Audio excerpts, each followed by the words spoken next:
அனுபவமே கடவுள். பெருக்கும் வருவது யாருன்னு கேட்டேன், இருந்து பாருமே எழுதி படித்தான். படிக்கும் சொல்வது யாருன்னு கேட்டேன், படித்து பாருமே எழுதி படித்தான்.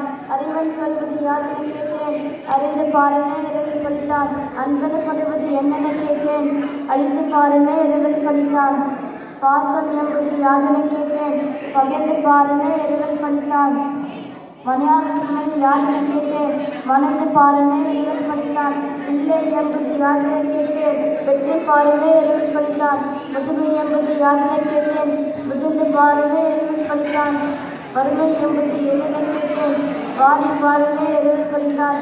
எட்டின் பின்னணி ஏதென கேட்டேன், தெரிந்து பாருமே எழுதி படித்தான். அனுபவித்தான் அறி வாழ்க்கையில் ஆண்டவனை நீ ஏன் என கேட்டேன், ஆண்டவன் சொல்லி அறிவு நன்றி. அனுபவம் என்பது நான் தான் என்றார். அனைவருக்கும் நன்றி, வணக்கம்.